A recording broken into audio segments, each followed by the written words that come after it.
Good evening, everyone, and welcome to the Brian Crombie Radio Hour. I've got Patrick Risk joining me this evening from Utah. He's a prolific poster on social media about the housing business, the real estate business, and a lot of what he's been describing as challenges in Utah have a lot of similarities to the challenges we have here in the Greater Toronto Area. And so I thought it'd be really interesting to check in with Patrick and see what's going on and what he sees. He's in investment sales, land investment sales with a company by the name of Northmark in the Salt Lake City area. He's been involved in planning and consulting in the real estate business. He's got a master's degree in business administration from the University of Utah and a Bachelor of Applied Science from the University of North Colorado. Welcome to the show, Patrick. How are you? Good. Thanks for having me, Brian. Really appreciate it. My pleasure. So let me tell you a little bit about some of the challenges that we've got here in Toronto. We've got an housing affordability challenge where housing prices have escalated fairly dramatically. Interest rates, like they are in the United States, are high, and so therefore mortgages are expensive. We've got planning restrictions from municipal governments that make it challenging and lengthy to get approvals, and we therefore got a shortness in supply. You've mentioned a lot of the challenges that you've got in Utah and Salt Lake City. Are they the same or different? No, sounds very similar. And I know in many locations across the United States and around the world, really, you're facing the similar challenges where there's the regulations that are kind of limiting the supply of housing, whether that's because of NIMBYism and kind of not wanting to increase density in housing and various things. And then obviously the demand continues to skyrocket. So you kind of have this out of balance equation that is continuing to perpetuate the problem of the housing crisis. And there just doesn't seem to be any necessarily solutions on the table or end in sight to really solve it. And so it's definitely been challenging, and I've just been trying my best here in Utah to kind of open up opportunities and have dialogue to kind of increase that housing supply and bring a product type to market that is going to be more kind of palatable to cities in terms of density type that is more palatable, but also is going to hit that market at an affordable price. And what is that new product type? So I think there's many different options. Obviously, whenever anybody talks about density, obviously you have apartments, and then right now in these capital markets, the podium style apartments and kind of that type of, at least in our market, isn't really penciling very well. And so we're seeing a huge supply increase of like townhome type housing. But again, cities pushing it back against that kind of townhouse housing. And so I think you can get the same level of density per or unit per acre if you had more of a small cottage home type housing type, where it's still single family detached, but you're getting there's kind of clustering the homes along kind of a cottage court is what they're kind of called. And I see a lot of success and opportunity with that. But the problem is many city zoning regulations don't allow for that housing type. So you're kind of hitting up against a wall in that regard. Why is that? I think it's simply just because nobody's been building it, and cities really just kind of don't understand it. And so it's kind of it's an effort of educating cities on what that housing type looks like, what it means. And then it's really going through that process, which is really onerous and kind of takes a lot of time with cities to get them to update their zoning code or their master plans or their land use plans. And really incorporate this type of housing into it. I think a lot of cities also should in my opinion, move away from hard zoning codes to more of a form-based code, which kind of guides less about like specific regulations around types and kind of land usage, and more around kind of form and function. So does it fit within the neighborhood? And kind of looking at it more from that perspective and direction than just saying commercials over here, single families over here, dense or kind of apartments are over here, and kind of segregating it, it more so kind of allows for that mix of housing types and mix of uses. You talked about housing's got to be more than just a shelter. It's got to be an oasis for a community. What do you mean by that? Yeah, I think one thing that I'm seeing, and is, one of the reasons why we have so much of this pushback from cities on housing density is because a lot of what's been built is very cookie cutter, very cold, very sterile. It's these kind of gray boxes, if you will, that of course, they're going to push back on that. We don't want that in our neighborhood. It's ugly. It's bringing, maybe it just, and so really we should be looking at creating, it's rather than building housing or building boxes to, stuff people in, it really should be about creating, it's placemaking. It's creating places where people love to be, where they can come and live, succeed, they can work, they can play, they can have neighborhood interaction. And so it's really that placemaking that if we really focus on that, then I think it's going to start changing the narrative so you don't have such pushback from communities, this NIMBYism, not in my backyard, but it will be kind of, YIMBYism, if you will. Yes, in my backyard, we want to welcome that type of development. Why do you think cities are so opposed to doing that? Or are they just sort of stuck in the zoning that you've talked about in the past that has been all about separating industrial from retail from residential? Yeah, that's just been the mode of operation for so many years. I think they're stuck in that. And then partly as well, being stuck in that, like I said, they're responding to constituents, if you will. Obviously, elected officials are wanting to get elected again, if you will.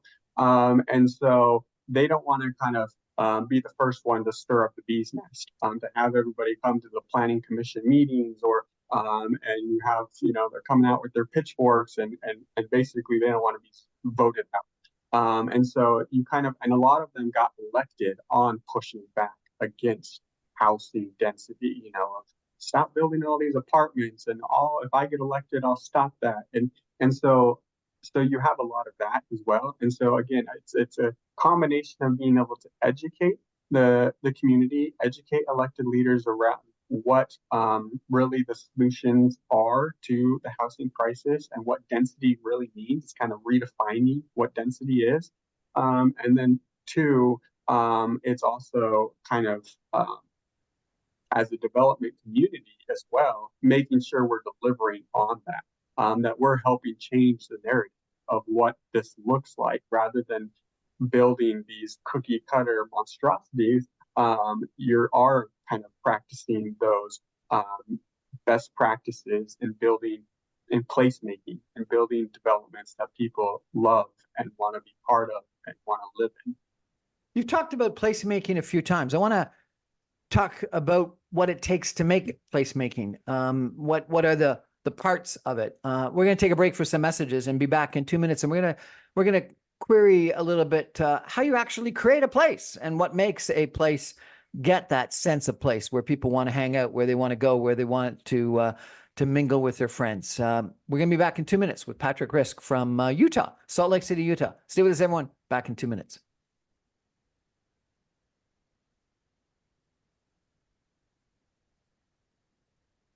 Welcome back, everyone, to the Brian Crombie Radio Hour. We're chatting tonight with Patrick Risk. He's a land development sales specialist and planner from Salt Lake City, Utah, and he's a prolific poster on social media in regards to real estate issues. And a lot of the issues that Patrick has identified in the United States and in Utah and Salt Lake City are very similar to some of the issues that we've got here in the Greater Toronto area. And so I thought it'd be interesting to check in with him and see what their challenges are and what some of their solutions are. Patrick, you, I understand, worked with the Church of Latter-day Saints and you did planning consulting with them, and you similarly were chatting a little bit about placemaking with them. And I guess it was around some of the establishments that the church had. How do you make a place have a sense of place? Yeah. I mean, when you look at just it's basically designing community around people's everyday lives. So I mean, if you look at what you do on a daily basis, you go to work, you come home, you kids go to school. On a Sunday, you might go to your worship services, your church. You go to the store, you go to entertainment in terms of movies or whatever the case may be. So really designing that around um, you know, through designing community around people's everyday lives. And it's about also trying to get them out of the car, if you will. And so where they can walk to those options, or they can choose different, whether they walk, whether they bike, whether they take transportation, and providing kind of those active uses so that it kind of facilitates that opportunity. And so for me, placemaking is both designing communities to scale around people's lives and also designing it in a way that it preserves the opportunity for choice. So people can choose and kind of opt in, if you will, to again, they could either drive, they could either walk, they could take active transportation. And likewise, it's also creating places and community where people of all different types of backgrounds can live. So whether you're a brand new student out of college, and it's your first home or first apartment, whether it's a large family with multiple kids, whether it's empty nesters who are now retiring and wanting to downsize, they all have the opportunity and a place within that community that they can opt in and choose to live there. They don't have to go off somewhere else. We segregate these communities in different places, but it's about bringing them all together and kind of having that mix. A lot of the developments that you have put on your LinkedIn page have green space as part of them, and you quoted an article that I went to and read with interest about Utah's plan to create this massive 60-acre park that's sort of looping downtown Salt Lake City as part of the 2034 Winter Olympics. I can't remember, was it 2004 or when were the Winter Olympics in Salt Lake City before? 2002. 2002. So, coming up in 10 years, you're going to have the Winter Olympics again. And you're creating this incredible park around downtown with a lot of green space, bicycles, walking. I met with a developer a little while ago who said green space is the new anchor. What do you think? Yeah, And why is green space so critically important? Yeah, I think he's spot on. And like you said, it creates those gathering spaces, and it's kind of the veins, if you will, of the community. It kind of what brings life. It connects people in terms of, and it connects different areas of the community. So it kind of acts as this kind of like I said, these avenues that is connecting places and bringing people out of their cars, out of their homes to be able to connect together. And more so than ever in this world, this kind of media inundated, this social media online focused world, we need those spaces where we can step outside of the digital zone, if you will, and be able to interact with one another. And that really is so important that we kind of are creating those spaces that become the new community centers, if you will. I was shocked that this park is a linear park, narrow but long, and right around the whole downtown. Is that normal? Yeah, no, I mean, usually, like you said, usually you're going to have a huge area park, but when you have an area that's been developed out already, and so you can't unless you slowly acquire and assemble together multiple parcels where you can build a large park or a redevelopment of an area. This is just really, and in Salt Lake City, we have the opportunity. Our streets are very wide. They were designed that way back from when the pioneers settled the Salt Lake Valley.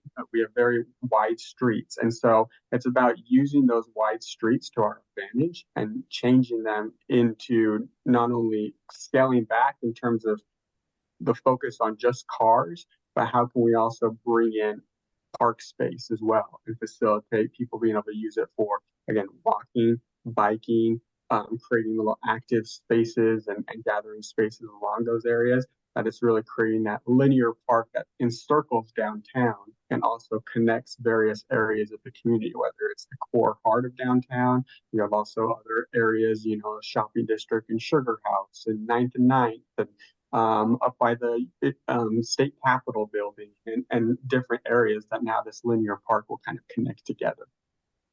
There was an article as well that you quoted about Salt Lake City wanting to make Main Street a place for people.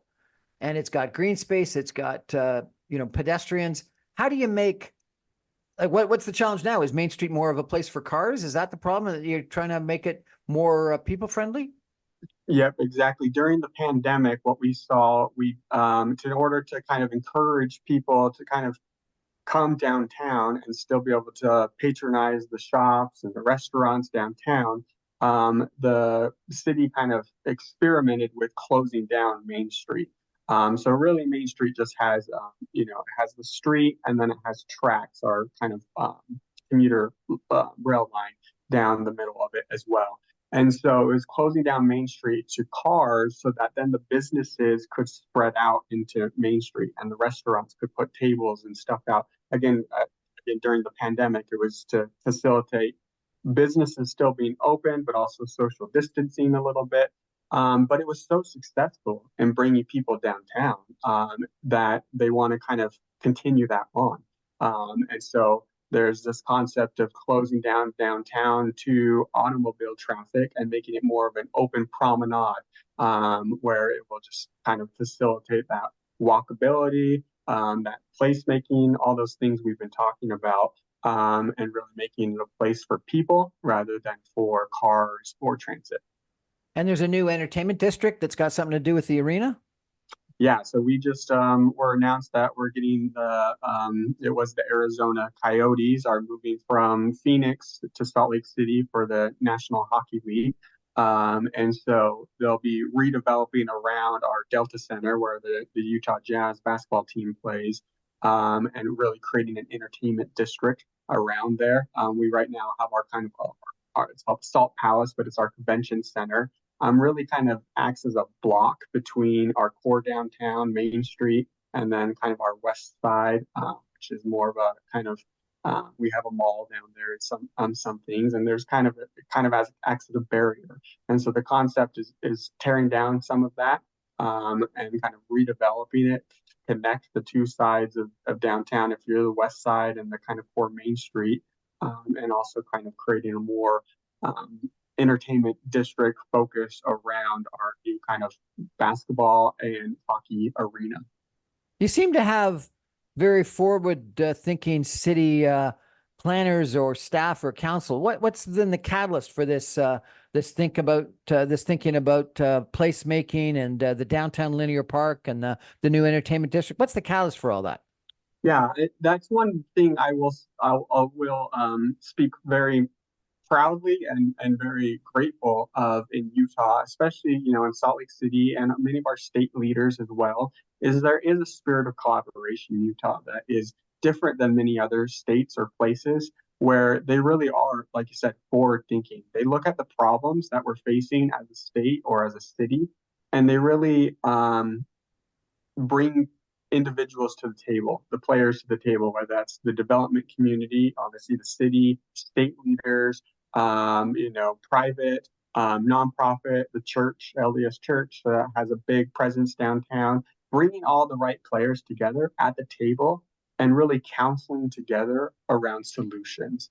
And there really is that spirit of collaboration in Utah that in many other places we don't see. And the great thing about that is many of these communities or different people often have very different perspectives about how they would address things, or they have different standpoints or that type of thing. Obviously a church is going to, not want alcoholic, establishments around, Temple Square or that type of thing. But they really do come to the table, and they really do look for common solutions. What is a path forward that's going to be as best as possible? Obviously, it's always a give and take, but what's the best path forward for a win-win solution for as many people as possible? And you really do see that in Utah and in Salt Lake City. You also had a couple of posts about loving where you live. How do you make a place that you love where you live? What are the components of that? Yeah, I mean, and I live in, so it's a suburb of Salt Lake City and in Salt Lake County. I live in, it's a community called Daybreak.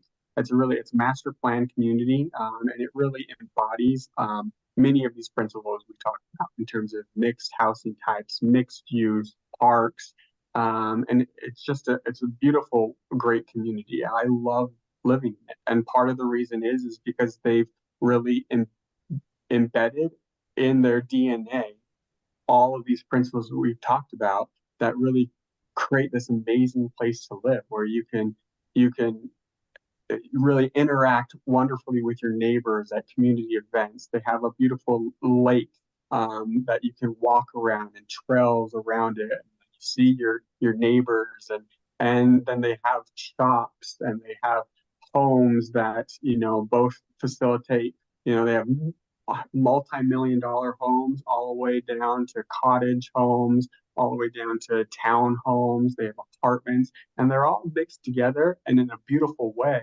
that, again, you're getting a really diverse population of people together that really just creates this amazing vibe and this amazing community that's really fun to be a part of. And I live in this community. My parents, who, they're in their late 60s. They live just down the street from me. My sister, who has, two kids, she lives just down from me. My brother, who's in a marriage with two stepchildren, and they live just down the street from me. So it's kind of created a space where all my family can live around us, even though we're at different stages in our life. But we have found a house that fits our needs, but we're all around each other. And it's just, yeah, it's awesome. Patrick, we've talked about green space and this idea that maybe it's the new anchor. The other thing that I've noticed with a lot of the posts that you've put forward and a lot of land development that I've seen in the United States, and you're in land development, has water. What is it about water that is this magnet that people want to walk around, they want to sit beside, they want to look at? What is it about water? And that's a great question. I think you're spot on though. And I mean, I'm definitely not an expert in terms of like design. In another life, I would love to have been like an architect. But I do see obviously, common things and common themes, like you said, of successful developments. And like you said, they usually do incorporate some type of element of water, whether you say like it's it could be a man-made stream or natural resources as well. I mean, obviously Utah, we have our beautiful mountains or lakes or some type of fountain or some type of interactive play feature as well, whether that be a splash pad or something like that.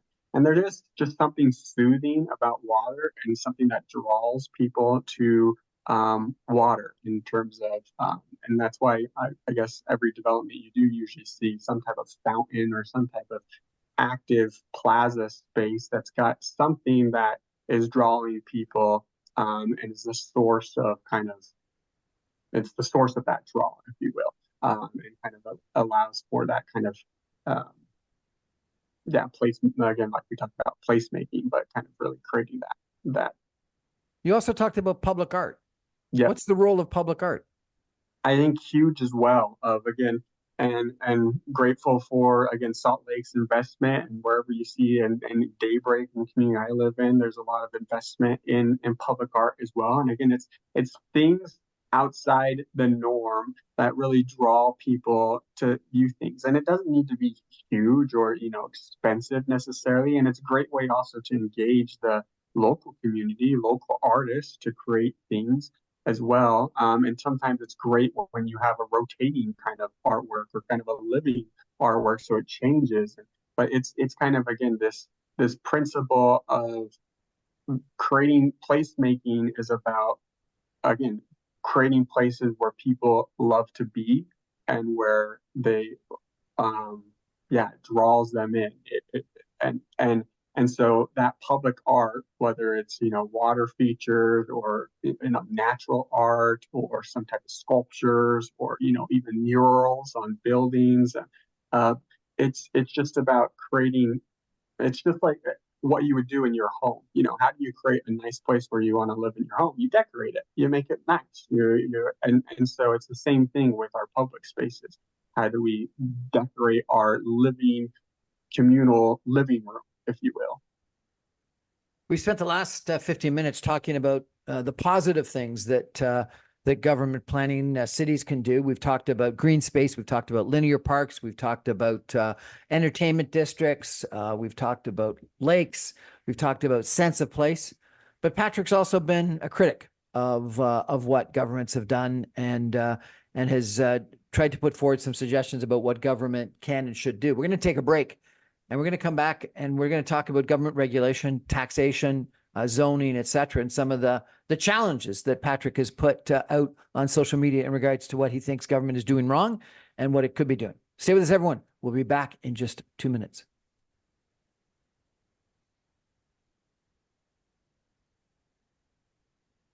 Welcome back, everyone, to the Brian Crombie Radio Hour. I'm chatting tonight with a land development expert from Salt Lake City, Utah. Patrick Risk is his name. And he's been a good critic of some of the government policies. And I want to, Patrick, if I could read one of your recent posts. Here's a close dose of reality. Government regulation accounts for a whopping 24% of the total construction cost of a single family home and 40% for multifamily housing. As we look to solve the housing crisis, one of the biggest opportunities is to get government out of the way.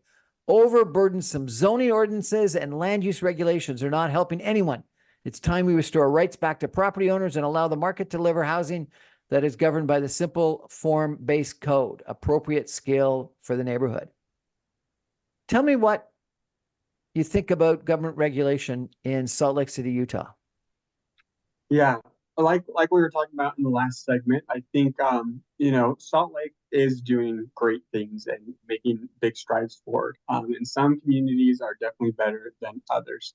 But where those communities that have burdensome regulations, where they have very limited zoning plans, where they really kind of limit kind of that segregation of uses, where you have single family homes over here, you have maybe a little bit of apartments right here in high density, you have the industrials over here, the commercials over here. Those really segregated kind of land uses and really strict adherence to different guidelines, whether it be parking requirements or site setbacks and all these things. Those are expenses that eventually and burdensome regulations, those add up in terms of costs for developers. And those costs are going to be passed on to somebody, and they're passed on to the consumer, the buyer. And so that's part of the reason that's driving this housing crisis. Not only is it's pricing developers out of the market in terms of it's making it so it doesn't even pencil for them to develop something, because it's like, why even you're cutting into their margin so much that it's like, well, then we'll just pass on developing here. And so it's kind of creating that supply issue. And then also, if they do build, then it's also making it so they're having to build at a higher cost and then passing it on to consumer, which again, contributing to the housing crisis and the affordability crisis. And so all of these regulations from cities have impacts and they have costs associated with them. And really, cities should be looking as much as they can to simplify those, to cut those things if they really want to help with the housing crisis. And so my kind of and nothing's more frustrating to me as well, as I work a lot with property owners, and they should have a right in many ways, a freedom of, if you will, to develop their properties as they see fit. But cities push back so much against these property owners that they can't get any profit, and many of these property owners that I work with, they've owned the land for years, whether it was farmed land that they farmed as a family or they've owned it for generations. And this land is really their source of retirement. It's their legacy that they're leaving to their children. It's what they were relying on to eventually one day sell down the road and kind of go off into the sunset with the money they collect from the sale and leave it to their children and retire and that type of thing. And when cities push back so much against what they can develop on their property, that's cutting into what they can get in terms of value for their land. And often that comes down to housing type or density. If they can only develop single family homes there, obviously the land is going to be worth a lot less than if they could build townhomes or kind of small cottage port homes or an apartment building or that type of thing. And so I'm not saying that necessarily you should do away with everything, but I really think there is a need to be a scaled down version of government encroachment into our life and kind of a restoration of freedom of property owners to be able to develop what they want on their property as long as it's within a set of guidelines and fits within the general context of the neighborhood. And that really gets down to rather than um, hard zoning laws, more so that form-based code approach, where you're really looking at form and function over all of these checklists of how tall can it be, how how far can it be set back from the street, how many parking spaces, but all these kind of minute details. Let's get more down to a principle-based approach. You've talked a few times about micro units and courtyard housing. Tell us what that is and why you think that might be better than just, height and density. Yeah, because I one thing that I like about these micro units and especially courtyard housing, it really it's this and you pulled up here a kind of Opticos design, and they've done a great book called Missing Middle, and it's really about creating that missing middle. What we see is so much of an extreme. You kind of either have single family homes or you have kind of more high density, multi-level apartment buildings. And there isn't as much development that takes place in that space in between, that missing middle, whether that be, like these cottage homes. It'd be more of these duplexes or triplexes or fourplexes. It's development that kind of bridges the gap between single family homes and more high density, downtown uses. And that space in the middle, I think, is where is where we have a lot of opportunities to solve the housing crisis and to make our communities better places. It's kind of that place making secret sauce space as well, if you will. And the reason for that is because again, it's about that scaling to the area. Again, rather than coming into an area and building something that kind of also you wouldn't expect there. You have this single family home and also this big development, this big wall.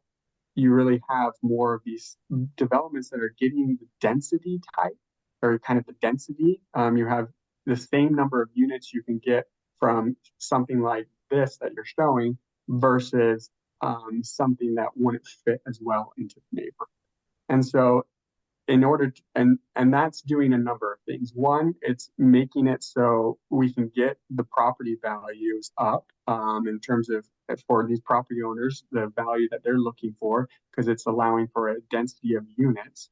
And two, it's getting less pushback from the existing community that surrounds this property because you're developing something that fits more within the scale of the community. Rather than something that's 4 stories, it's still only 2 stories, but it has multiple units per level. You've created it in such a way that it looks like a single family home. By all appearances, you would think that was a large mansion single family home, but it's actually a fourplex, and it's designed to look like a single family home, but you have different entrances and that type of thing, so that it's kind of, again, it's just about scaling to the place that you're building. You've been critical of suburban sprawl, and you posted recently that driving over the point of mountain today, looking across Salt Lake City in Utah at the vast sprawl of homes, I got thinking about the housing crisis, and then a quote from Ronald Reagan came to my mind. Status quo, is Latin for the mess we're in. I think it's time we do things differently. What is it that we need to do differently? Should we be putting restrictions on suburban sprawl or just be more flexible in the zoning regulations that you talked about to encourage the missing middle? Yeah, exactly. I think more so it's on the regulation side that the market would respond better and build better, potentially if you had less of what the status quo has been and more of, like I said, that form-based code, some of that principle-based building rather than that kind of overregulation zoning building. But really what we see with kind of the suburban sprawl and exactly what you're showing like in some of these pictures is you have all these single family homes that are built, or they'll designate this area you can have some townhomes, and then you have all these conglomeration of townhomes get built. But you're again, it's that zoning that is focused on um, segregating uses. And what I saw when I worked at and why I'm so passionate about this partly is, my 10 years of working at the Church of Jesus Christ of Latter-day Saints, one of my biggest focuses there was the church can only respond to what's built in terms of development. And schools have the same issue as well. But what you'll see, a pattern repeated itself over and over, is these communities are built, these suburban communities are built.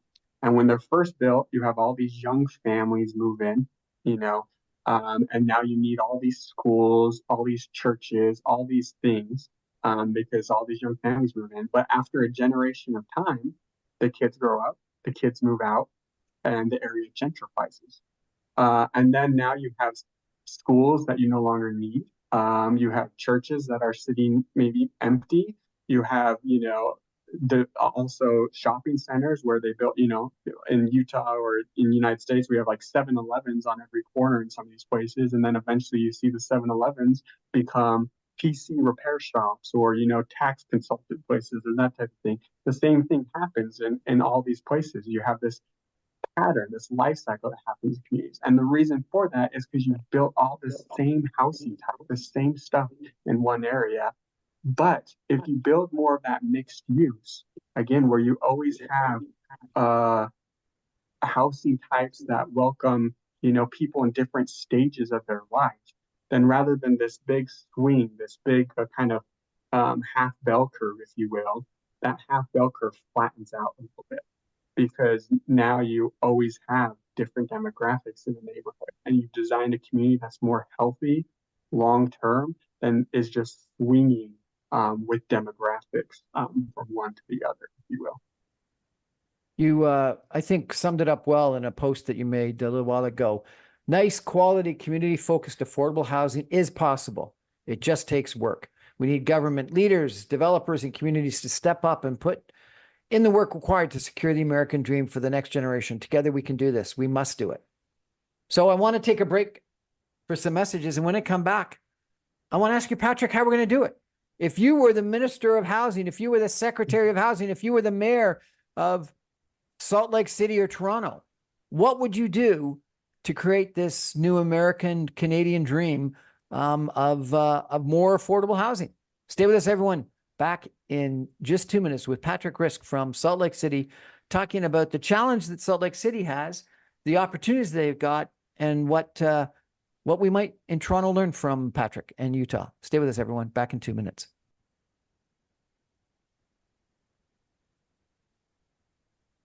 Welcome back, everyone, to the Brian Crombie Radio Hour on Saga 960. I'm chatting with Patrick Risk. He's a strategy expert. He is a land development person from Salt Lake City, Utah. He's a planner. He's a business person. He's a real estate investor. He's a land developer, and he's a really smart guy. And he's posted quite frequently on social media, and I've started to follow him and really quite like a lot of his posts, because what it does, for me at least, is it gives us a really interesting point of comparison to the challenges that he's seen in the United States and Utah and Salt Lake City, and some of the opportunities that they've created. And some of those are great examples for us here in the Greater Toronto Area. Patrick, we're just talking about a post that you made that I found really quite inspiring. And what you said is nice quality, community-focused, affordable housing is possible. It just takes work. We need government leaders, developers, and communities to step up and put in the work required to secure the American dream for the next generation. Together, we can do this. We must do this. Well, you know what? We got to do it for the Canadian dream in Toronto as well. We think we need another 1.8 million homes, more than is otherwise going to be produced in the Greater Toronto Area to create any level of affordability. Toronto, as you know, is now the fourth largest metropolitan region in North America after Mexico, Los Angeles, New York. We're next, bigger than Chicago, bigger than Dallas, etc. We don't have great transit We have a housing affordability issue. You talk about 24 to 40% being the cost of taxation. We've got studies that say that 30% in Toronto is taxes in our housing. We've got development fees, consumption taxes, land transfer taxes that add up like crazy on the cost of housing. And we've got a situation where, too many people in their 20s and 30s think about moving out of the city, moving to somewhere else because they just can't afford to have the lifestyle that they want to have, that they dream of having. And so our Canadian dream is at risk. If you were the mayor of Toronto or the mayor of Salt Lake City or head of planning or secretary or minister of housing, what would your agenda be, sir? Yeah, it's a great question, and like I said in my post, there's no easy solution, and ultimately what it comes down to, and the one thing that gives me hope is that there are so many articles and so many studies and so many things bringing this to light and to the surface. And the first step in fixing anything or fixing a problem is recognizing that there is one. And so at least I think we're more so than ever recognizing there's a problem. Then after recognizing that problem, it's kind of, so what? What are you going to do about it? And the key to that, in my perspective, especially as a leader, is about bringing the right people to the table. It's about breaking down the barriers and bringing a diverse group of perspectives and people together, whether that's also citizens that are, dealing with this problem firsthand. It's both the private and public sector in terms of the developers, the real estate investors, the banks that are financing these developments, and then obviously the city leaders and government leaders that are setting the regulations, and also nonprofit sector as well. Churches, people that are building affordable housing or that type of thing. It's bringing all these constituents and these communities together to talk about the problem, to say we've identified what the problem is. We can list out some of the barriers that each of these communities and each of these segments of our population is facing in terms of helping solve the problem. And then as you kind of recognize where those barriers are, then it's starting to address them. How can we remove the barriers that the government is putting up in terms of zoning or fees or regulations? How can we remove some of those? That is going to free up the capital markets to invest, the developers to develop housing types that are actually checking the boxes and something that people want to live in, invest in. And it's just really kind of, like I said, bringing those communities together and having the conversations and then taking the actions necessary to remove the barriers towards what we all want to achieve. And that's, that Canadian American dream of it's providing safe communities where people can live, they can work, they can play, they want to be. And that is going to create opportunities for our continued growth and success rather than stagnation and people moving out of our communities, which when people exit communities and are leaving, then obviously jobs follow. And all types of things start happening, and now the community is in a spiral decline. One of the things that you've talked about a lot is this sort of missing middle. And lots of studies have been done in the Greater Toronto Area, probably similar to things that you're well aware of, that say that, the typical suburbs that are, maybe 3 to 5 units per acre versus the condos that are 100 units per acre, both extremes are not necessarily what people like the most. What they like is that 20 to 40 units per acre, which is some of the older neighborhoods that we've got in the Greater Toronto Area, like the beaches, like Swansea, Port Credit, etc. And I think that's the cottages, the missing middle that you talk about. And so I want to close by just reading one of your posts that really resonated with me. He said, talking to over 1,400 property owners, meeting with 20 cities and working with over 150 developers this past 8 months has left me with one very clear understanding. Pocket developments designed as cottage home clusters is the key missing piece to our housing puzzle. you feel strongly that this development pattern and product type needs to be a critical focus in solving our housing crisis and creating amazing places for people to live, especially for starter homes and those looking to downsize. You're more energized and dedicated than ever to get this done. And then it was interesting that I read the back and forth with some of the comments, and it was that in Salt Lake City in the United States, in Utah, just like in Toronto, you've got zoning that doesn't allow it. And you need to have zoning that becomes more flexible. The type of housing that people want to live in, regrettably, is the type of housing that our zoning doesn't allow. We need, as you just have said very well, we need to open up. We need to deregulate. We need to get rid of some of that red tape and regulation that really, is 20 years out of date, and allow people, landowners, developers, to build the type of housing that people really want. Anyway, Patrick Risk, thanks so much for joining us and telling us a little bit about what's going on in Salt Lake City and giving us some guidance as to what we got to think about in Toronto. Appreciate it. Thank you. It's an honor to be with you. That's our show for tonight, everybody. Thank you for joining. I really appreciate you being on. I remind you, I'm on every Monday through Friday at 6 o'clock. And you can get all of my podcasts and video casts also on my website, briancrombie.com. And as soon as the show goes to air, I post it on social media, YouTube, LinkedIn, and podcast servers. Thanks for joining. Good night, everybody. Thank you, Patrick, very much.